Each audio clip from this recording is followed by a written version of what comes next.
Back in the 1950s, most people aren't aware of it, but there was a scientific storm in America all through the late 50s about this thing out there in space, because the astronomers were all watching it, and that was back when they weren't afraid to talk about it. It was in the science magazines. I mean, I had a subscription to, like, Popular Science, and hell, it was on the front cover of the magazine one day in, like, 1961.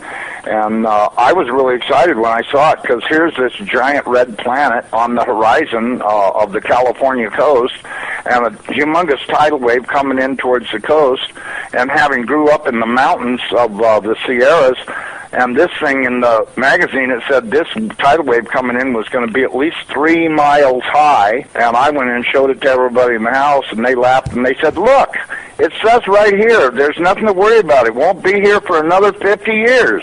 Hey, guess what? That 50 years has came and gone, and this baby's out there in the sky. They've been watching it. I watched it, and I can tell you, this thing has got so much trash coming around it. You know how we live in a solar system? We've got 9 planets and a big sun. This thing has got 7 planets and its own sun. But I believe that instead of having dirt on it like our planet does and water, I think this thing is just a big, bright reddish-orange iron ball, because it's giving off all this red iron oxide dust out into the atmosphere. When we saw it, at first, it was just a teeny little red speck of fuzzy red dust in the distance, but over the years, as it went by and we watched it, it got bigger and bigger and bigger. And then finally, about '08, we could see this thing like it was across the street, and we could see that it was a blazing hot ball of fire, giving out sparkles of red iron oxide dust for thousands of miles in every direction, and you could see the planet circulating it. Now, I'll tell you one thing that I really am nervous about. I think this thing's got a planet like ours circling it. This is its own solar system.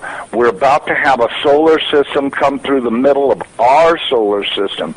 This can't be good. But unfortunately, it looks as though that's what's going to happen. Hopefully nothing in this mess will hit us, even though it does say it will in the Bible, at least as it does in my Bible. It says we can expect all kinds of problems.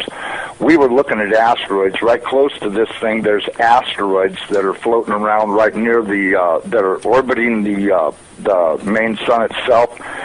These things appear to be about 500 miles across, and as you go back into the tail, you get into meteorites that go back for millions of miles in the tail. This thing looks like a giant red teardrop-shaped dust cloud, and you can see once if you're able to see it up close like we did, you can see every speck out there.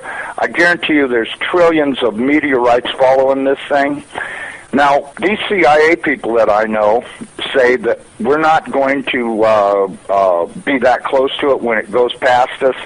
They're saying that in order to attain breakaway speed, when it comes up around the backside of the sun, its speed will at least double, possibly more, which will put it here earlier than everybody is saying it will, and that this thing will probably be about 20 million miles from us when it crosses in front of us. And then as soon as it flips us upside down, we're going to go into its debris field tail and be pelted with meteorites. And, of course, in the Bible it says they will talon 70 pounds. So if you've got 70-pound meteorites falling like hail, and I can guarantee you they will be falling like hail because there are that many in the tail of this thing.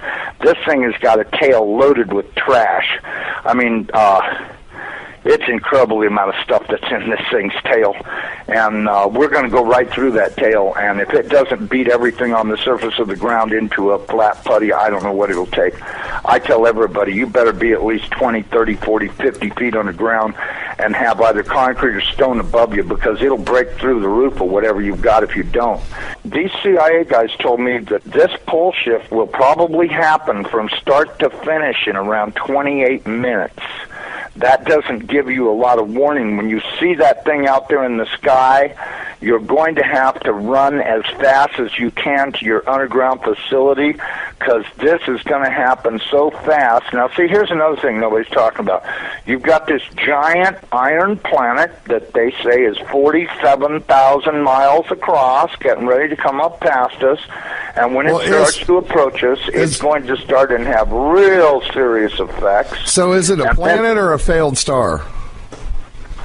It's not a failed star. I saw this thing up close. It did not look like a failed star. It looked just like our sun. Right. Okay. Would you call our sun a failed star? No. Okay. Well, you had said planet. I wasn't sure if it was like a failed star brown dwarf or a full sun. So it's a full sun? It looks to me like a miniature sun, just like the one we have. The only difference is our sun is giving off flames and stuff, and this one's doing the same thing as it, but it's giving off this red iron oxide cloud of dust around it, and until it got close, we couldn't even tell what was in there. We could see it was hot, and it looked like it was just a dull red when we were first able to discern it through the red cloud, but as it approached, it started to become more apparent that this thing is just orange hot. I mean, to tell how hot it is, I was told that they estimated between 5 and 10 million degrees, but, I don't really know, if that's right or not. I mean, it's got to be pretty hot because it's sending all of this red iron oxide dust out into space around it. Right. And it's got this enormous, and I mean enormous, at least 50 or 100,000 miles on each side of it, this red dust cloud that goes all the way around it. I know when we were watching it, as it started to make the upward swing to approach behind our sun, it was amazing. The red dust cloud settled down. Instead of being round, it started to settle down into a V, like wings, upside-down wings. Right. And I thought, boy, I wonder if that's where the ancient Sumerians got the idea this thing had wings, because, centrifugal force is a funny thing. When it comes back up around the planet, when we see it in the sky, my guess is it's going to look like it's got wings, because centrifugal force is going to be pulling the red iron oxide dust and particles out to one side, and then as it starts to climb out and go away from us, listen, I was told that this thing's magnetic field is going to be so strong, anybody that does not have a padded lead helmet to wear will have their brain gutted for everything they ever knew, and they'll be a complete raving moron after this thing passes. They'll they won't know, they'll pee in their pants. They won't have a clue what's going on, because this thing will gut their brain. And I was reading a deal in my Bible. It says that after this happens, that nobody will care because they won't be able to remember it. Well, of course, I was told by somebody the reason that is because the electromagnetic field from this thing will be so strong, because, see, as it comes up underneath of us, it's going to start and pull us toward it. And then, just like a pair of big magnets, all of a sudden it's going to lock onto us. And when it does, it's going to be like the Jolly Green Giant hit the earth in the ass. It's going to send a jolt 500 to 1,000 foot high. This is what I'm told. 500 to 1,000 foot high shock waves all the way around planet Earth. They'll be so bad that in a lot of areas that don't have good solid soil, it'll fluff it so badly that you'll practically be like you're standing in quicksand. And that this thing's magnetic field will literally gut your brain of everything. And so you may want to give some thoughts to getting you some sheet lead, build you a little lead helmet to wear, like a little motorcycle helmet to protect your entire brain and the back of your neck, so that way this can't happen. Because if these guys are right about this, and I'm pretty sure they are, because I know for a fact they know what they're talking about when they say stuff. And and it does sound reasonable to me, knowing what I do about electromagnetic energy, that this could happen. And it very easily could gut everybody's brain for everything they ever knew, and they'll stand there and pee in their pants and go, gee, what was that? And that's if they still know how to talk. And there won't be any doubt in anybody's mind, because this thing's going to look like a big red dragon, exactly like all the ancient Sumerians and the Chinese and all the rest of them that had documented this thing's passing before. It didn't look like a white ball or a snow cloud or nothing. It looked like a big red iron oxide dust cloud with a superheated star in the middle of it. And I mean, you know, and that's what we've seen. So, you know, I don't care what anybody else says. There's a possibility. There's more than one thing out there. You know, I watched it through the Hubble Space Telescope, and when this thing looked like it was across the street, the Hubble got cut off and they encrypted it, and that was the end of any transmissions we had to watch. And we know that the Hubble, in order to be in the shadow of the Earth, had to be at an angle, and so that meant it was looking downward, and this thing was coming up underneath of us. And I tell you the honest to God truth, I personally think this thing is real close to us right now, but, you know, that's just my general feeling that, you know, and I'm a pretty psychic guy. I have the feeling that this thing is right close by and that we're going to see it any time. I mean, I've been doing everything I could do to get prepared for it to... I'm really worried about what Jesus says. You know, when the fig tree is putting on its leaves, know that summer is near, and I'm at your door. And that worries me more than probably anything I've read in the Bible about this whole thing, the parable of the fig tree, because everything seems to be in place for this thing's arrival. And the bad thing is, he says, I'm going to come like a thief in the night. Well, it does also say in the Bible that I'm going to make the sun go down at noontime in Jerusalem. Okay, if that's the case, there's only one thing that'll make the sun go down, not hit the horizon, down, go down at noontime, and that's if the planet experiences a pole shift. Okay, I got a quick question that you can probably answer really quickly and then continue from the chat room. Wants to know if you're talking about Planet X or Elenin, and I don't think, I've never thought Elenin is Planet X. Terrell's pretty stuck on that, but I think Elenin is a result of it. It's a comet that's been kicked in. Elenin is extinction level event Nibiru is near. Right. Does that explain it? Yeah. Okay, because listen, they've known about this thing forever.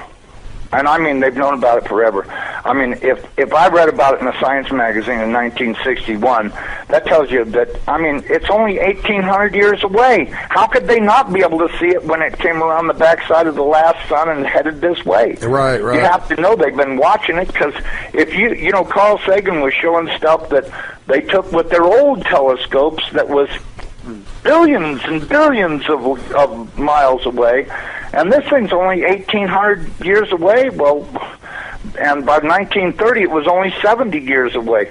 You know, we do estimate that this thing, let me give you a thing, maybe you can figure out your own timeline.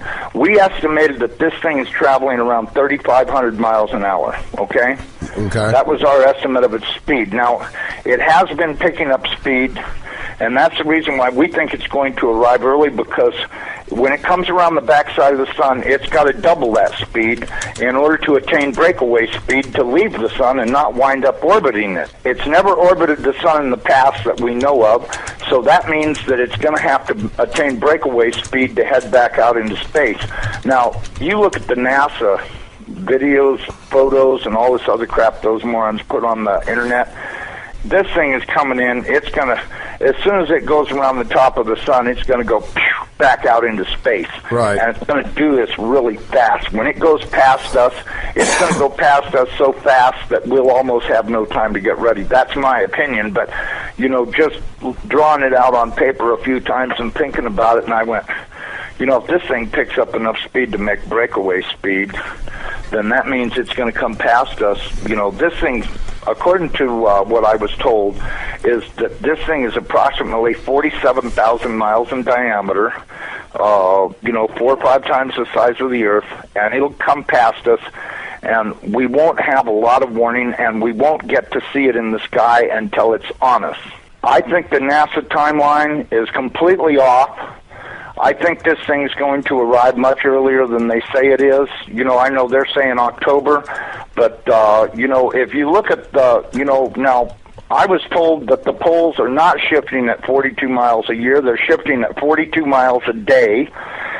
And the reason is because this planet is rolling over to face this thing. Now, when it goes by, it's not going to push our North Pole away. It's going to grab our southern pole with its northern pole, and it's going to be like somebody kicked this planet in the ass. That earthquake that it talks about in Revelations when the opening of the